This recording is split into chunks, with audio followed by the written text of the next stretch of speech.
Queridos hermanos, el Señor nos invita a ser la sal de la tierra y la luz del mundo. Y las lecturas de hoy nos dan las pistas de lo que se entiende por ser sal y luz.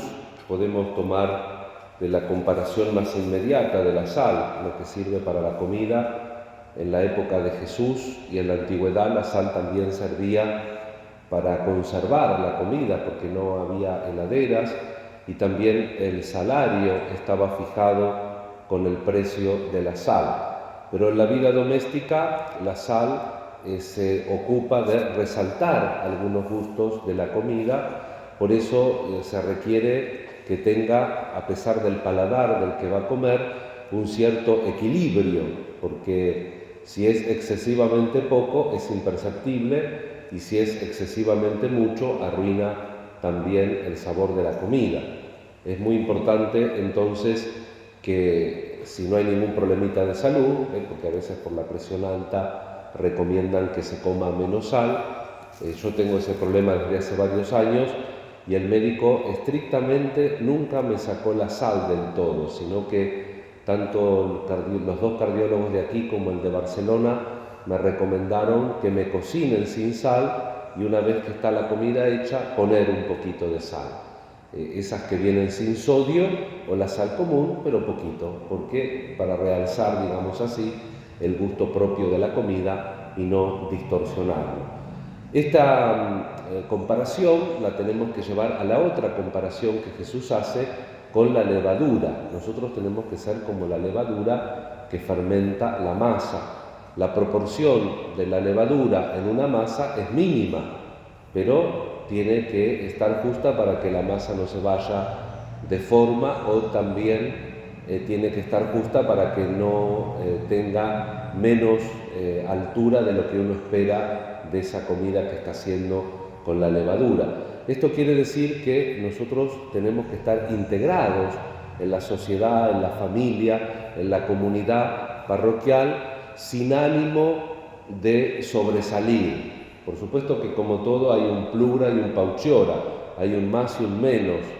Uno puede sobresalir por exceso, porque termina a veces haciendo el ridículo, o uno puede sobresalir por defecto. ¿Vieron cuando dicen tal comunidad? Fíjate tal o cual, y ese que siempre está escondido, que no se quiere hacer ver, uno a veces por exceso, por defecto, termina también haciendo el efecto contrario.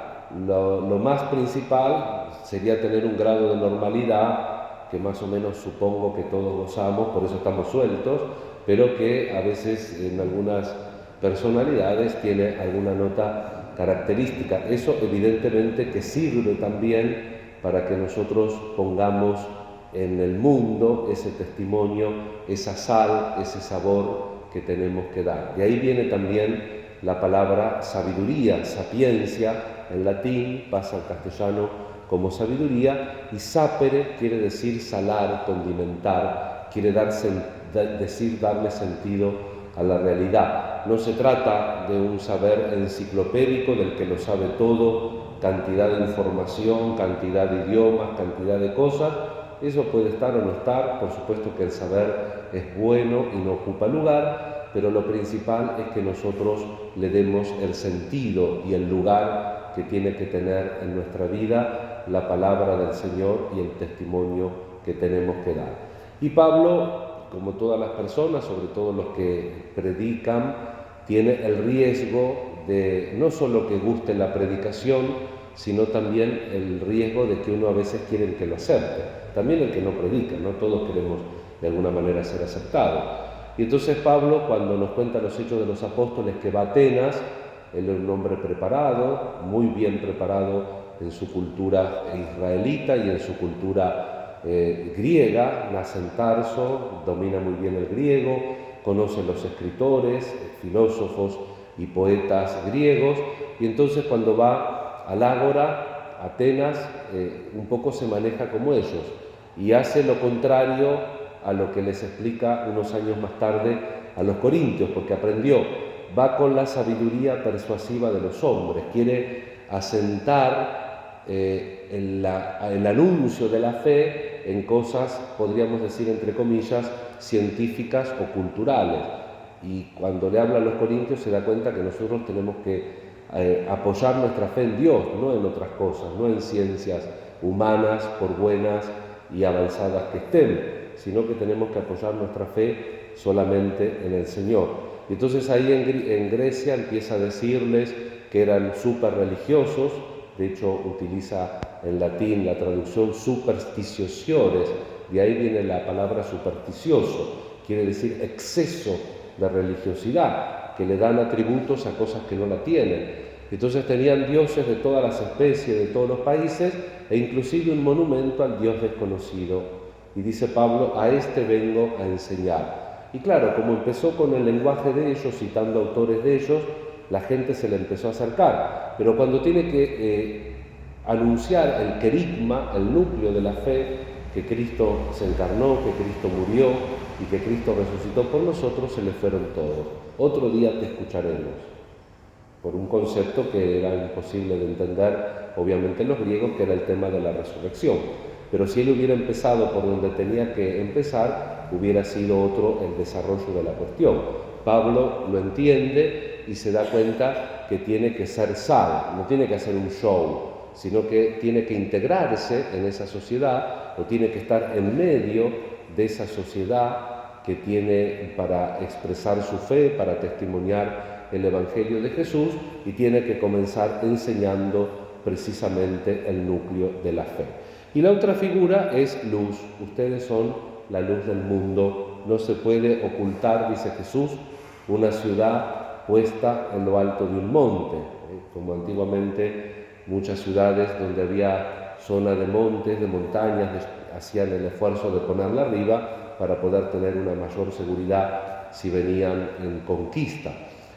Y nosotros, por la fe, también a veces en la sociedad, sobre todo si nuestra práctica de la fe es pública y notoria, estamos puestos, por así decirlo, en lo alto de un monte, en el sentido de que se nos mira, la religiosa, el sacerdote se lo juzga, y con razón, mucho más severamente en términos de confrontación de su vida con el Evangelio. Y también a los laicos, cuando en un barrio o cuando en la familia saben que tal o cual va mucho a la iglesia, empiezan, vos que vas tanto a la iglesia, ¿por qué dijiste esto? ¿Por qué hiciste lo de más allá? Porque de alguna manera estamos puestos en el candelero. Y dice Jesús, no se enciende una luz para ponerla debajo de un cajón, sino que se enciende una luz para que ilumine. Entonces nosotros, ya que por la fe tenemos que ser una luz para el mundo, tratemos de iluminar, porque de hecho ya estamos expuestos a veces en nuestro ambiente, que practicamos, que tenemos fe, que vamos a misa, etc. Por eso hay que pedirle al Señor esa gracia de iluminar con las buenas obras, como nos decía la primera lectura del profeta Isaías, cuando uno aprenda a perdonar, cuando uno aprenda a hacer justicia, cuando uno libre al opresor, cuando uno comparta sus bienes, dé de comer al que tiene hambre, vista al desnudo, brillará entonces tu luz, tu vida será clara como el mediodía. Le vamos a pedir entonces al Señor, por medio de María, en esta mañana de domingo, que gracias a Dios tenemos un poquito de fresco, le vamos a pedir al Señor la gracia de ser sal y de ser luz, de poder dar testimonio, pero sobre todo de apoyar nuestra vida en el Señor. Dice San Pablo, recordémoslo en la segunda lectura, que no tenemos que cimentar nuestra fe en razonamientos humanos, sino que tenemos que cimentar nuestra fe en el testimonio del Señor, que nos anuncia su palabra, que este año no lo leímos porque fue 2 de febrero, pero que nos anuncia el camino de la felicidad a través del sermón de las bienaventuranzas, y que nosotros tenemos que hacer el esfuerzo de seguir sus pasos. Rezamos también por nuestras necesidades e intenciones. Que así sea. Creo en Dios,